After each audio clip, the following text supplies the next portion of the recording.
నమస్కారం టాప్ తెలుగు మీడియాకి స్వాగతం. హెడ్లైన్ చూద్దాం. దేశవ్యాప్తంగా ఓటర్ల జాబితా సవరణకు ఈసీ శ్రీకారం. ఇవాళ సాయంత్రం కీలక ప్రెస్ మీట్. కర్నూలు ప్రమాదం కేసులో మృతదేహాల అప్పగింత పూర్తి. డిఎన్ఏ పరీక్షలతో మృతుల గుర్తింపు.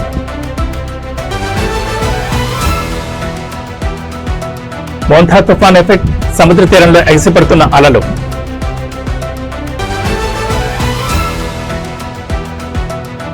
నవీన్ యాదవ్ గెలుపు ఖాయం. కుల సంఘాల మద్దతుపై ఎమ్మెల్యే రామ్మోహన్ రెడ్డి హర్షం. ఇక డీటెయిల్స్ చూస్తే దేశవ్యాప్తంగా ఓటర్ల జాబితా సవరణకు కేంద్ర ఎన్నికల సంఘం శ్రీకారం చుట్టనుంది. ఇందుకు సంబంధించిన ప్రత్యేక సవరణ కార్యక్రమాన్ని నేటి సాయంత్రం ప్రకటించే అవకాశం ఉంది. ఈ మేరకు సాయంత్రం 4:15 ఈసీ మీడియా సమావేశం ఏర్పాటు చేసింది. ఎన్నికల సంఘం మీడియాకు పంపిన ఆహ్వానంలో కేవలం ప్రెస్ కాన్ఫరెన్స్ నిర్వహిస్తున్నట్లు మాత్రమే పేర్కొంది. అయితే ఇది పూర్తిగా ఓటర్ల జాబితాల సవరణకు సంబంధించిన ప్రకటనేనని అధికార వర్గాలు స్పష్టం చేస్తున్నాయి. దేశవ్యాప్తంగా ఓటర్ల జాబితాను 100% ఖచ్చితత్వంతో సిద్ధం చేసే లక్ష్యంతో ఈ కార్యక్రమాన్ని చేపట్టనున్నారు. తొలి దశలో భాగంగా 10 నుంచి 15 రాష్ట్రాల్లో ఈ ప్రత్యేక సవరణ కార్యక్రమాన్ని ప్రకటించవచ్చని తెలుస్తోంది. ముఖ్యంగా 2026లో అసెంబ్లీ ఎన్నికలు జరగనున్న రాష్ట్రాలకు ఇందులో ప్రాధాన్యం ఇవ్వనున్నారు. వచ్చే ఏడాది తమిళనాడు, పశ్చిమ బెంగాల్, కేరళ, అస్సాం, పుదుచ్చేరి రాష్ట్రాల అసెంబ్లీలకు ఎన్నికలు జరగాల్సి ఉంది. ఈ నేపథ్యంలో ఈ రాష్ట్రాల్లో ఓటర్ల జాబితాను పక్కాగా సిద్ధం చేసేందుకు ఎన్నికల సంఘం ఈ సవరణ ప్రక్రియను మొదటగా చేపట్టనుంది. ఈ ప్రకటనతో ఎన్నికల సందడి మొదలైనట్లేనని రాజకీయ వర్గాలు భావిస్తున్నాయి.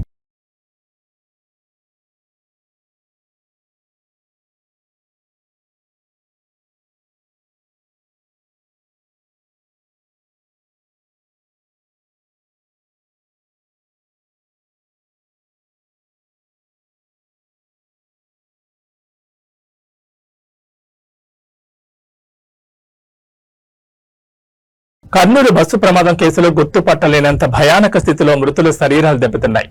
దీంతో వారిని గుర్తించడానికి డిఎన్ఏ పరీక్షలు చేయించడానికి ఆంధ్రప్రదేశ్ ప్రభుత్వం నిర్ణయించిన విషయం తెలిసిందే. డిఎన్ఏ పరీక్షలను నిర్వహించిన అనంతరం ఆదివారం మృతదేహాలను కుటుంబ సభ్యులు, బంధువులకు అప్పగించడం అధికారులు ప్రారంభించారు. సోమవారం నాటికి 19 మృతదేహాలను అప్పగించడం పూర్తి చేశారు. డిఎన్ఏ పరీక్షల ఆధారంగానే మృతులను గుర్తించి పార్థివ దేహాలను వారి కుటుంబ సభ్యులు, బంధువులకు అప్పచెప్పినట్లు అధికారులు తెలిపారు. అయితే కర్నూలులోనే అంత్యక్రియలు నిర్వహించాలని మృతుల కుటుంబ సభ్యులు కోరారు. దీంతో కర్నూలులోనే అంత్యక్రియలకు కావలసిన ఏర్పాట్లను అధికారులు చేశారు. బీహార్కు చెందిన ఓ మృతుడికి అంత్యక్రియలను ఇప్పటికే నిర్వహించగా తమిళనాడుకు చెందిన ప్రశాంత్ అంత్యక్రియలను నేడు నిర్వహించనున్నారు. ప్రశాంత్ కుటుంబ సభ్యుల వినతి మేరకు కర్నూలులో అంత్యక్రియలకు ఏర్పాట్లు చేసినట్లు అధికారులు తెలిపారు.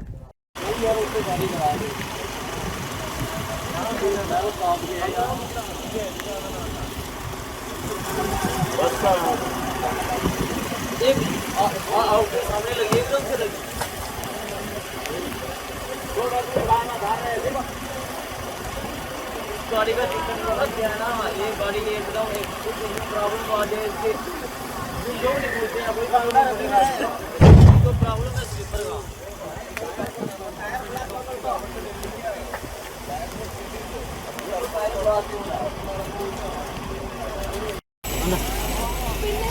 అక్క ఫైర్ యాక్సిడెంట్ అయిన సందర్భం వచ్చింది.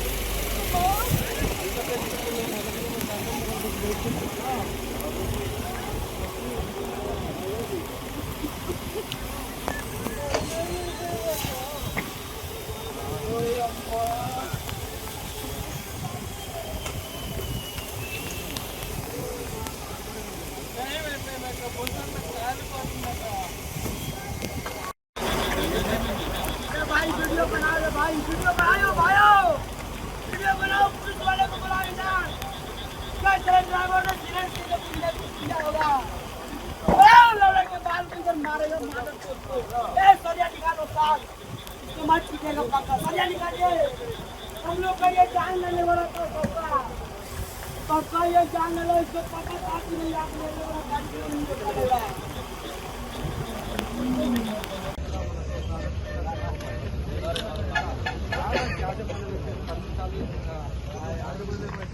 ఎందుకు రావాలి, ఏ విధంగా జరిగిపోతుంది దాని మీద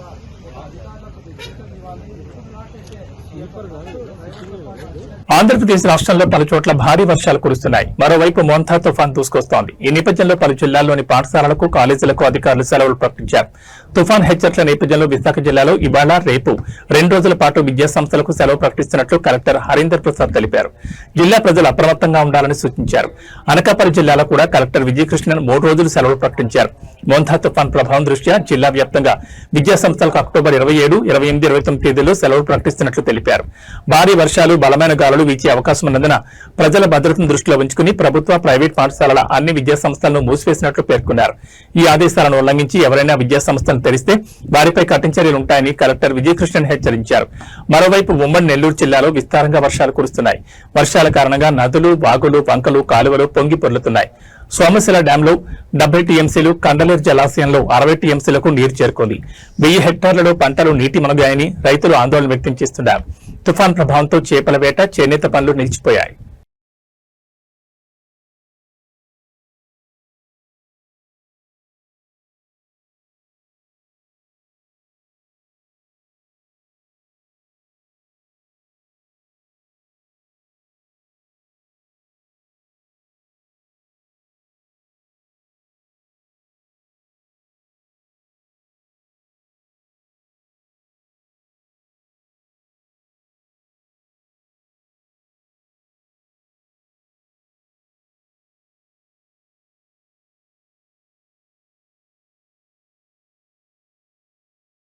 ఎంతో ప్రతిష్టాత్మకంగా హోరాహోరీగా జరిగిన హైదరాబాద్ ప్రెస్ క్లబ్ కార్యవర్గ ఎన్నికల్లో టీయూడబ్ల్యూజే మద్దతుతో పోటీ చేసిన ఫ్రెండ్స్ ప్యానెల్ అఖండ మెజార్టీతో ఘన విజయం సాధించింది. ఈ సందర్భంగా తెలంగాణ రాష్ట్ర వర్కింగ్ జర్నలిస్టుల సంఘం రాష్ట్ర అధ్యక్షులు కె విరహతాలి మీడియాతో మాట్లాడుతూ విషసర్పాలన్నీ ఏకమై ఎన్ని కుట్రలు, కుతంత్రాలు పనిన చారిత్రాత్మక తీర్పుతో చెంపపెట్లని సమాధానం చెప్పి ఫ్రెండ్స్ ప్యానెల్ మొత్తాన్ని అనూహ్య మెజార్టీతో గెలుచుకుని టీయూడబ్ల్యూజే పట్ల ఉన్న విశ్వాసాన్ని, అభిమానాన్ని చాటుకున్న హైదరాబాద్ జర్నలిస్టులకు ఆయన హృదయపూర్వక కృతజ్ఞతలు తెలిపారు. ప్రెస్ క్లబ్ సభ్యుల విశ్వాసాన్ని వమ్ము చేయకుండా వారి రుణాన్ని తీర్చుకోవడానికి నిరంతర కృషి చేస్తామని విరహతాలి భరోసా ఇచ్చారు.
జూబ్లీహిల్స్ ఉప ఎన్నికలో కాంగ్రెస్ పార్టీ అభ్యర్థి నవీన్ కుమార్ యాదవ్ కు మద్దతుగా జూబ్లీహిల్స్ కుల సంఘాలన్నీ మద్దతు తెలపడం చాలా సంతోషంగా ఉందని పరిగి ఎమ్మెల్యే డీసీసీ అధ్యక్షుడు టి రామ్మోహన్ రెడ్డి అన్నారు. జూబ్లీహిల్స్ ఎన్నికల ప్రచార కార్యక్రమంలో భాగంగా ఎన్నికల ప్రచారం నిర్వహించే ముందు శ్రీ వెంకటేశ్వర స్వామి దేవాలయంలో పక్కనే ఉన్న దర్గాను పూజించి ప్రత్యేక పూజలు, ప్రార్థనలు చేసి ప్రచార కార్యక్రమాన్ని ప్రారంభించారు. మంత్రి వివేక్ తో కలిసి జూబ్లీహిల్స్ లోని నాయకులతో, కార్యకర్తలతో, కాలనీ వాసులతో, ఆయా కుల సంఘాల నాయకులతో సమావేశాలు నిర్వహించి ప్రభుత్వం అమలు చేస్తున్న సంక్షేమ పథకాలు, బీసీ రిజర్వేషన్ల విషయంలో ప్రభుత్వం చిత్తశుద్ధిగా ఉందన్న విషయాన్ని తెలియజేశారు. ఈరోజు జూబ్లీహిల్స్ ఎన్నికల ప్రచార కార్యక్రమంలో భాగంగా పరిగి నియోజకవర్గం నుంచి గౌరవ ముఖ్యమంత్రి రేవంత్ రెడ్డి గారు మరియు మహేష్ కుమార్ గౌడ్ గారు మన పిసిసి అధ్యక్షులు నన్ను ఎమ్మెల్యేగా ఇక్కడ 6 బూత్లకు ఇన్ఛార్జిగా నన్ను అపాయింట్మెంట్ చేసిన తర్వాత ఇక్కడ వచ్చేసి ఇక్కడ ఉన్నటువంటి ముఖ్యంగా బీసీ సంఘాల ఐక్య వేదిక అంటే సెంట్రల్ కమిటీ ఉంది ఇక్కడ ముద్రాజు, మున్నూరు కాపు, అదేవిధంగా గంగపుత్రులు, అన్ని సంఘాలు, మహిళా సంఘాలు, రజక సంఘాలు అన్ని కూడా కలిపి అన్ని కుల సంఘాలన్నీ కూడా కలిపి ఈరోజు కాంగ్రెస్ ప్రభుత్వం 42% రిజర్వేషన్ ఇస్తామని చెప్పి మన తెలంగాణ శాసనసభను చెప్పి గవర్నర్కు పంపించి కేంద్రం దాన్ని అమలు చేయని సందర్భం లోపల ఈరోజు బీసీ సంఘాల ఐక్య కార్యాచరణ సమితి అధ్యక్షుడు జాజిలా శ్రీనివాస్ కూడా స్టేట్మెంట్ ఇచ్చాడు. బీసీ సంఘాలన్నీ కూడా తెలంగాణ రాష్ట్ర వ్యాప్తంగా జూబ్లీహిల్స్ ఎన్నికల్లో ప్రచారం చేయాలని చెప్పి కూడా ఈరోజు అన్ని పత్రికల్లో కూడా స్టేట్మెంట్ ఇవ్వడం జరిగింది. దానికి స్పందనగా కుల సంఘాలన్నీ కూడా ఈరోజు జూబ్లీహిల్స్ నియోజకవర్గంలో కాంగ్రెస్ పార్టీకి మద్దతు తెలపడం చాలా సంతోషంగా ఉంది. ఎందుకంటే కాంగ్రెస్ పార్టీ మన దేశానికి స్వాతంత్రం ఇచ్చింది, తెలంగాణ రాష్ట్రాన్ని ఇచ్చింది. ఈ రోజు మన హైదరాబాద్ చుట్టూ ఉన్నటువంటి राम मोहन रेड्डी साहब एक एजुकेशनिस्ट है, आपके मेडिकल कॉलेजेस है, आपके इंजीनियरिंग कॉलेजेस है, आपके फार्मेसी कॉलेजेस है, बहुत ही मशहूर और मारूफ शख्सियत है और हर क्या की फायर। मैं उनसे गुजारिश करता हूँ कि वो आपको मुखातिब करें। पार्लियामेंट कॉलोनी में आज मोहन भाई का घर खने और शाकिर भाई और हमारे मिनिस्टर साहब विवेक जी और निगम भाई और आपको मिलने का बहुत खुशी है मेरे को, क्योंकि कांग्रेस पार्टी के तरफ से हमारे पीसीसी प्रेसिडेंट महेश कुमार गौड़ जी, हमारे चीफ मिनिस्टर रेवंत रेड्डी जी हमारे को इधर शेखपेट डिवीजन में काम करने के वास्ते हमको आदेश दे चुका है। मेरा घर बगल में ही रहता, तो विवेक भाई साहब मेरे को छुट्टी है यहीं रहता बोल के मेरा नाम टिक कर दिया उन्होंने, इनको यहीं रहते बोल के तो मैं मणिकोंडा में रहता हूँ, तो है ना आप कभी भी आ सकते हैं। मैं हलमार्ग पाम ब्रिज में 8 नंबर विला है मेरा, यहीं रहता हूँ, 5 मिनट के रास्ता है मेरे यहाँ से। तो कभी भी कुछ भी काम है आप आ सकते हैं। जैसा निजाम भाई बोले, मेरा मेडिकल कॉलेज पटनचेरू में है और 1000 बेड की हॉस्पिटल है, ट्रीटमेंट आज चलते रहते हैं। कोई गरीब लोगों को ट्रीटमेंट चाहिए, कुछ भी है फ्री में ट्रीटमेंट करेंगे। और यहाँ का जो डेवलपमेंट के बारे में अभी तो विवेक भाई साहब इंचार्ज लेने के बाद వికారాబాద్ జిల్లా తాండూరులోని ప్రభుత్వ మాతా శిశు ఆరోగ్య కేంద్రంలో విషాదం చోటు చేసుకుంది. బంటారం మండలం ఎన్నారం గ్రామానికి చెందిన రజిత అనే బాలింత ఆసుపత్రిలో మృతి చెందింది. నిన్న మధ్యాహ్నం ఆసుపత్రిలో డెలివరీ కోసం చేరిన రజిత పాపకు జన్మనిచ్చింది. అయితే రాత్రికి ఆమె మృతి చెందింది. రజిత మృతికి వైద్యుల నిర్లక్ష్యమే కారణమని ఆరోపిస్తూ మృతురాలి భర్త ఆనంద్ మరియు ఇతర కుటుంబ సభ్యులు ఆసుపత్రి ఎదుట తీవ్ర ఆందోళన వ్యక్తం చేశారు. వైద్యులపై చర్యలు తీసుకోవాలని వారు డిమాండ్ చేశారు. ఈ ఘటనతో ఆసుపత్రి వద్ద ఉద్రిక్త పరిస్థితి నెలకొంది. పోలీసులు అక్కడికి చేరుకుని ఆందోళనకారులతో చర్చించి పరిస్థితిని అదుపులోకి తెచ్చే ప్రయత్నం చేస్తున్నారు.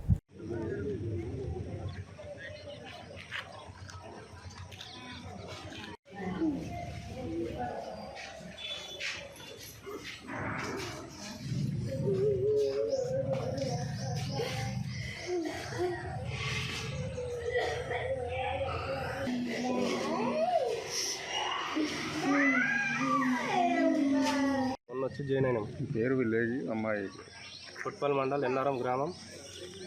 ఆనంద్ నా పేరు, మా భార్య పేరు రజిత. ఇక నిన్న 11 గంటలకు డెలివరీ అయింది. అంతా మంచిగా ఉన్నది, పాప మంచిగా ఉన్నది, అంతా మంచిగా ఉన్నది. ఇక లోపలికి తీసుకొని చేసారు. నైటు 12 గంటలకు ఇంజక్షన్ ఇచ్చిన తర్వాత ఏమైందో ఏమో 20 మినిట్స్లో చనిపోయినాక వచ్చారు వాళ్ళు. మళ్ళీ వేరే వాళ్ళు చెప్తూనే వచ్చారు, లేకపోతే వాళ్ళ అబ్జర్వేషన్లు ఎవరు లేరు, అసలు డాక్టర్లు లేరు, నర్సులు లేరు, ఎవరు లేరు.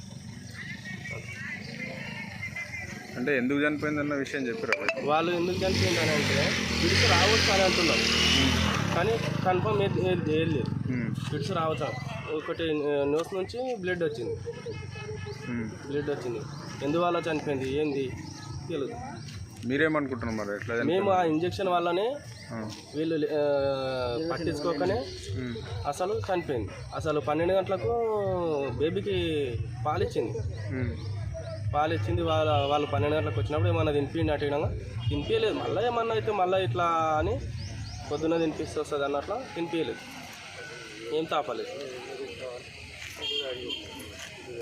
మెదక్ జిల్లా కొల్చారం సమీపంలోని అటవీ ప్రాంతంలో కోడ రోడ్డు ప్రమాదం జరిగింది. వేగంగా వస్తున్న ఒక బస్సు అదుపు తప్పి గొర్రెల మందను ఢీకొట్టింది. ఈ ఘటనలో 20కి పైగా గొర్రెలు అక్కడికక్కడే మృతి చెందాయి. అటవీ ప్రాంతంలో ఉన్న మలుపు వద్ద బస్సు అతివేగంగా ఉండడం వల్లే అదుపు తప్పిందని ప్రాథమికంగా తెలుస్తోంది. బస్సు డ్రైవర్ నిర్లక్ష్యం వల్లనే ఈ ప్రమాదం జరిగిందని బస్సులోని ప్రయాణికులు తీవ్ర ఆరోపణలు చేశారు. ఈ ప్రమాదం కారణంగా గొర్రెల కాపర్లు తీవ్రంగా నష్టపోయారు. పోలీసులు ఘటనా స్థలానికి చేరుకుని వివరాలు సేకరిస్తున్నారు.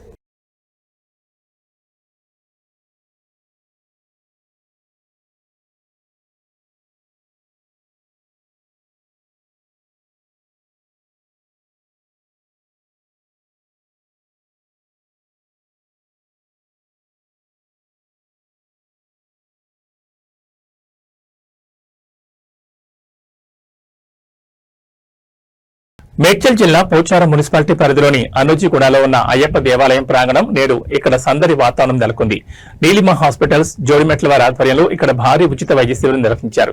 ఈ శిబిరంలో దాదాపు 500 మంది రిజిస్ట్రేషన్ చేయించుకుని వైద్య సేవలను వినియోగించుకున్నారు. నిర్వాహకులు తెలిపిన వివరాల ప్రకారం ఈ క్యాంపులో అన్ని రకాల వైద్య సేవలు ఉచితంగా అందించారు. ముఖ్యంగా బీపీ, షుగర్, థైరాయిడ్ వంటి పలు రకాల రక్త పరీక్షలు ఉచితంగా నిర్వహించారు. అంతేకాకుండా గర్భిణీ స్త్రీలకు ప్రతి నెలా పరీక్షలు నిర్వహించి తగిన సలహాలు ఇవ్వడం జరిగింది. రోగులకు అవసరమైన మందులు కూడా ఉచితంగా పంపిణీ చేశారు. ఈ సందర్భంగా మాజీ చైర్మన్ బోయపల్లి కొండలరెడ్డి మాట్లాడుతూ పోచారం మున్సిపాలిటీ పరిధిలో ప్రతి ఆదివారం ఉచిత హెల్త్ క్యాంపులు నిర్వహిస్తూ ప్రజలకు అండగా నిలుస్తున్న డాక్టర్ పల్లారెడ్డి, పల్లా రాజేశ్వర్ రెడ్డికి ప్రత్యేక ధన్యవాదాలు తెలిపారు.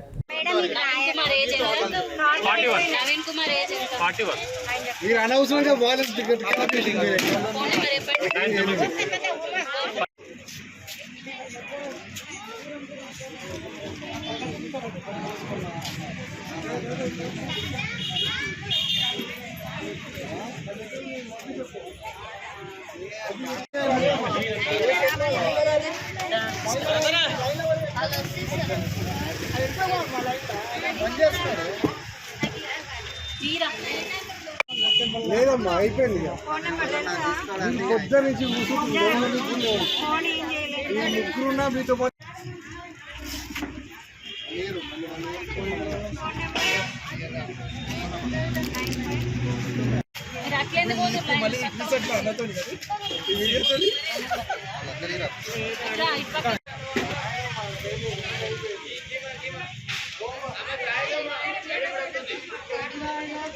శ్రీ సత్యసాయి జిల్లా ధర్మవరం పట్టణానికి చెందిన హరీష్ కుమార్ అక్టోబర్ 24వ తేదీ అర్ధరాత్రి 3:30 కర్నూలు జిల్లా చిన్నటేకూరు సమీపంలో హైదరాబాద్ నుంచి బెంగళూరు వెళ్తున్న కావేరీ ట్రావెల్ బస్ అగ్ని ప్రమాదానికి గురైంది.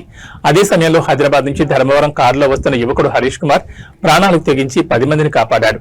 300 మీటర్ల దూరం నుంచి బస్సు ప్రమాద ఘటన గమనించిన హరీష్ పరుగులు తీశాడు.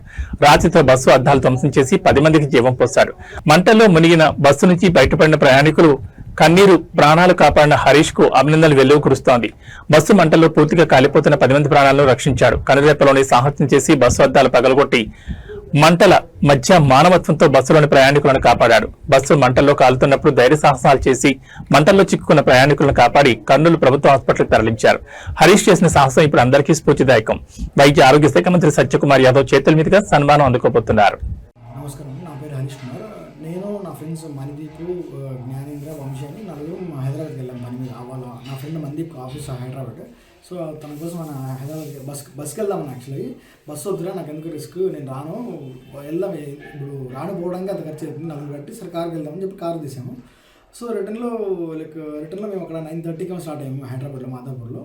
రిటర్న్లో వస్తూ కర్నూలు దగ్గర మేము ఒక 1 అవర్ బ్రేక్ తీసుకున్నాం. 1 అవర్ దాదాపు బ్రేక్ తీసుకున్నాం అనమాట, లంచ్కి అన్నిటికీ కలిపి అందువేలో. సో కర్నూలు దాటంగానే వర్షం స్టార్ట్ అయిపోయింది, చాలా వర్షం పడింది. అసలు రోడ్ విజిబిలిటీ లేదు, తక్కువ ఉంది. సో నాకు ఎందుకో నేను మామూలుగా వెహికల్ టు వెహికల్ ఒక 1 కిలోమీటర్ గ్యాప్ పెట్టుకుంటాను రోడ్ విజిబిలిటీ తక్కువ ఉంటే.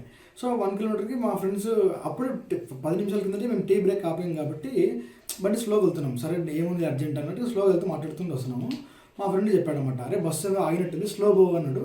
అది 1 కిలోమీటర్ కాస్త 300 మీటర్ వరకు వచ్చేసింది బండి, అంత దగ్గరికి వచ్చేసాం. కానీ బస్సు పోవట్లా. ఎందుకు డౌట్ ఇచ్చి మేము కార్ ఆపేసాం, ఎందుకైనా మంచిది అంటే రోడ్డు కనపడట్లేదు, అటుపక్కకి ఏమైనా పోదామంటే ఏమైనా ఉందేమో అని చెప్పి మేము పోవట్లేదు. సో అప్పటికి మా ఫ్రెండ్ ఉండి చూద్దామని చెప్పి దిగుతుంటే అటుపక్క మాకు కొంచెం దూరంలో వాకబుల్ డిస్టెన్స్లోనే ఒక డెడ్ బాడీ కనపడింది. సో ఏంటి బాడీ అని చూస్తే మేమేమనుకున్నాం, ఫస్ట్ బస్సులో నుంచి కింద పడ్డాడేమో అనుకున్నాం. బస్సులో నుంచి కింద పడ్డామో, సరే బస్సులో చెప్తామని వెళ్తున్నాం. అప్పటికే ఆ అబ్బాయి చనిపోయాడంట.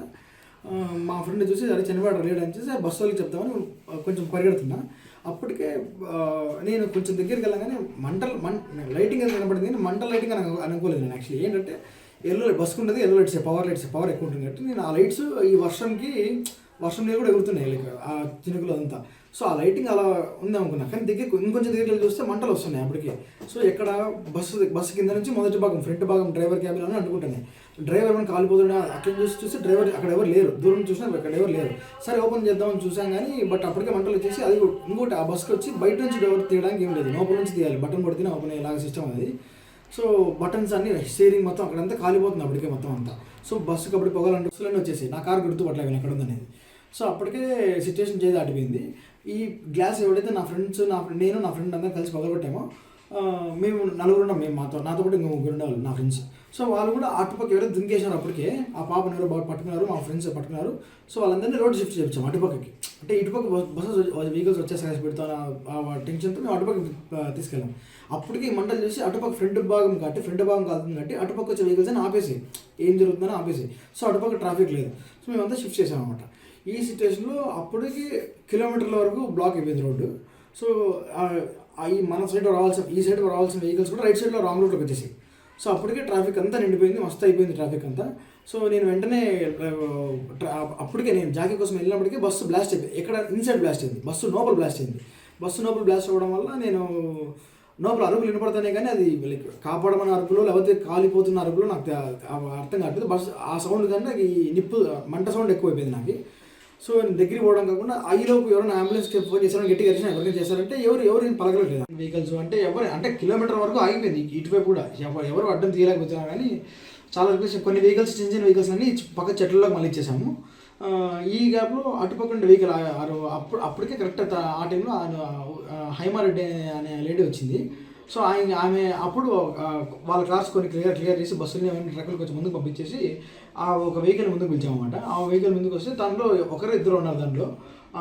సో ఆయన ఎవరు అదే ఇట్లా ఆంజనేయ స్వామి కలది అది డ్రెస్ అది వేసుకున్నాడు ఆయన. సో నాకు గుర్తులేదు, మళ్ళీ చూసి చెప్తున్నాను నేను. ఆయన్ని అడిగాము, ఇట్లా మా ఫ్రెండ్స్ అడిగారండి ఇట్లా పిలిచబోతారా అంటే సరే మనం పిలిచిపోయారు. ఎవరు ఒక చిన్న బాబు బేబీను వాళ్ళ మదర్ని ఇంకొక ఇద్దరిని. ఆ ఇద్దరు ఒక జెప్ బయటకు వెళ్తున్నాయి, అంటే బయట అద్దాలనే పోతున్నాయి, అద్దాలు పగిలి వీళ్ళు మీకు పంపిస్తాను అన్నీ దగ్గర ఉన్నాయి. ఇంకా ఎవరు ధైర్యం చేయలేదు. ఒకవేళ నేను వెళ్దామన్నా ముందు సైడ్ నుంచి వెళ్ళి ఏమో చేద్దామన్నా కూడా మా ఫ్రెండ్స్ ఎవరు నన్ను పంపిణీ కాలేకపోద్దు. ఇప్పుడు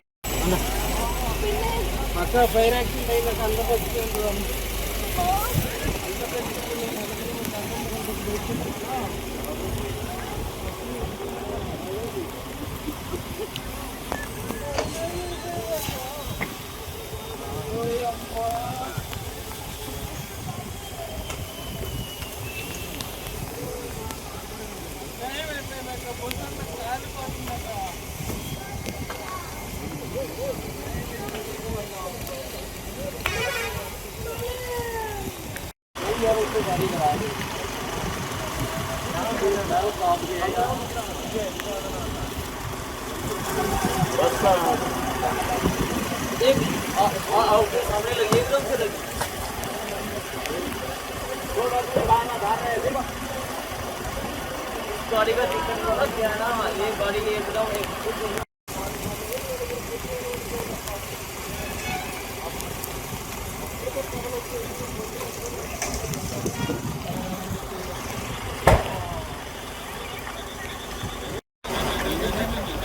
भाई वीडियो बना रहे भाई, वीडियो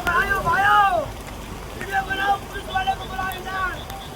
क्या चले ड्राइवर ने सीरियस किया होगा, लड़के बाल किधर मारेगा ए सरिया निकालो साथ, मत पीटेगा पक्का, सरिया निकालिए। हम लोग का ये जान लेने वाला तो ये जान ले लो, इसको पता था कि नहीं आप लेने वाला गाड़ी नहीं निकालेगा। నకిలీ మద్యం కేసులో తనపై వస్తున్న ఆరోపణలు ఖండిస్తూ వైసీపీ నేత మాజీ మంత్రి జోగి రమేష్ విజయవాడలోని కనకదుర్గం ఆలయంలో సత్య ప్రమాణం చేసి తన నిర్దోషిత్వాన్ని నిరూపించుకునే ప్రయత్నం చేశారు. కుటుంబ సభ్యులతో కలిసి ఇంద్రకీలాద్రికి చేరుకున్న ఆయన ఘాట్ రోడ్ ప్రవేశ ద్వారం వద్ద చేతిలో దీపం వెలిగించి ఈ కేసుతో తనకు ఎలాంటి సంబంధం లేదని స్పష్టం చేశారు. ఈ సందర్భంగా జోగి రమేష్ మాట్లాడుతూ నా వ్యక్తిత్వంపై నింద వేశారు, నా మనసును గాయపరిచారు, అందుకే కుటుంబంతో సహా వచ్చి ఏ తప్పు చేయలేదని అమ్మవారి ఎదుట నిండు మనసుతో ప్రమాణం చేశాను. నా కుటుంబాన్ని అవమానించిన వారికి అమ్మవారు మంచి బుద్ధి ప్రసాదించాలని అన్నారు. గతంలో తాను చెప్పినట్లే తిరుపతి వెంకన్న బెజవాడ దుర్గమ్మపై ప్రమాణానికి కట్టుబడి ఉన్నానని, అందులో భాగంగానే ఇప్పుడు ప్రమాణం చేస్తానని తెలిపారు. నకిలీ మద్యం కేసులో నార్కో అనాలిసిస్, లై డిటెక్టర్ టెస్టులో కూడా తాను సిద్ధంగా ఉన్నానని పునరుద్ఘాటించారు. ఈ వ్యవహారంలో ముఖ్యమంత్రి చంద్రబాబు, మంత్రి నారా లోకేష్ ఇప్పుడు ఏం సమాధానం చెప్తారని ఆయన ప్రశ్నించారు. నాపై తప్పుడు ఆరోపణలు చేసిన వారు సత్య ప్రమాణానికి సిద్ధమా? కనీసం లై డిటెక్టర్ టెస్ట్ కైనా వచ్చి దమ్ముందా? కనకదుర్గమ్మ సాక్షిగా నేను తప్పు చేసినట్టు నిరూపించాలని సవాల్ విసిరారు. వేడుకొండల సాక్షిగా తిరుమల రామారెడ్డిగా అమ్మ కనకదుర్గమ్మ దగ్గర రామారెడ్డిగా లేదు కాదు పోవాలంటే మీ ఇంటికి వస్తానని చెప్పా, లేదు అంటే లైట్ డిటెక్టర్ టెస్ట్కి రెడీ అని చెప్పేసా, లేదు అంటే నార్కో ఎనాలిసిస్ టెస్ట్కి అయినా రెడీ అని చెప్పేసా. ఈరోజు దేనికి కూడా స్పందన లేని ఈ ముఖ్యమంత్రికి కొడుకు మీరు చూశారు. వీళ్ళే కాదు, ఈ శాఖ మంత్రి వచ్చిన, ఏది ఎక్సైజ్ శాఖ మంత్రి వచ్చిన, సిట్ అధికారులు వచ్చిన ప్రమాణం చేయడానికి జోగి రమేష్ ఎప్పుడైనా సిద్ధంగా ఉన్నాడు అని చెప్పేసి అమ్మవారి సాక్షి. ఏ తప్పు చేయని జోగి రమేష్ని నిందల పాలు చేశారు. మీరే వచ్చి అమ్మవారి సాక్షిగా జోగి రమేష్ మీద మేము తప్పుడు మాటలు మాట్లాడామని చెప్పమని చెప్పేసి మీడియా మిత్రుల సాక్షిగా అడుగుతా ఉన్నా. నేను అమ్మవారి ఎదుట ప్రమాణం చేసి మీడియా మిత్రుల సాక్షిగా రాష్ట్ర ప్రజలందరికీ కూడా నేను జోగి రమేష్ నిబద్ధత, విలువలు, విశ్వసనీయత, నా హృదయాన్ని గాయపరిచిన వ్యక్తులని అమ్మవారు వారికి ముట్టికాయలు వేసి వారికి ఇటువంటి తప్పుడు ప్రచారాలు చేయొద్దని చెప్పేసి మీడియా మిత్రుల ద్వారా విజ్ఞప్తి చేస్తూ మీ అందరూ కూడా నా భావాన్ని, నా హృదయాన్ని ఒక్కసారి రాష్ట్ర ప్రజలకి తెలియజెప్పాలని చెప్పేసి ఈ ప్రభుత్వాన్ని పాలించే ముఖ్యమంత్రి చంద్రబాబు, ముఖ్యమంత్రి తనయుడు లోకేష్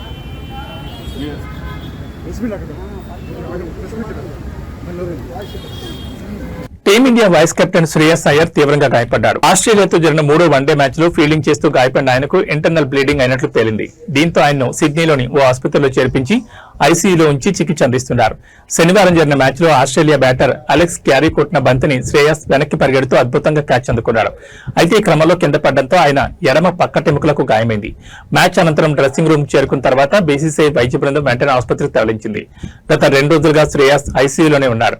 వైద్య పరీక్షల రిపోర్ట్లు వచ్చిన తర్వాత అంతర్గత రక్తస్రావం జరుగుతున్నట్లు గుర్తించి వెంటనే ఆసుపత్రిలో చేర్పించాం. ఇన్ఫెక్షన్ వ్యాపించకుండా ఉండేందుకు 2 నుంచి 7 రోజుల వరకు ఆయన వైద్యుల పర్యవేక్షణలో ఉంటారని ఈ పరిణామం గురించి తెలిసిన ఓ అధికారి మీడియాకు తెలిపారు. టీం డాక్టర్, ఫిజియో ఏమాత్రం ఆలస్యం చేయకుండా సరైన సమయంలో ఆసుపత్రికి తీసుకెళ్లారు. ప్రస్తుతం ఆయన పరిస్థితి నిలకడగా ఉంది. కానీ ఇది ప్రాణాంతకంగా మారే ప్రమాదం కూడా ఉండేది. శ్రేయస్ మానసికంగా చాలా ధైర్యవంతుడు, త్వరలోనే కోలుకుంటాడని ఆయన వివరించారు. అంతర్గత రక్తస్రావం కావడంతో శ్రేయస్ అయ్యర్ పూర్తిగా కోలుకోవడానికి అనుకున్న దానికంటే ఎక్కువ సమయం పట్టొచ్చని తెలుస్తోంది. కనీసం వారం రోజుల పాటు ఆయన సిడ్నీలోనే ఆసుపత్రిలో ఉండొచ్చని సమాచారం. కాగా శ్రేయస్ ఆస్ట్రేలియాతో జరగనున్న T20 సిరీస్ కు ఎంపిక కాని విషయం తెలిసిందే.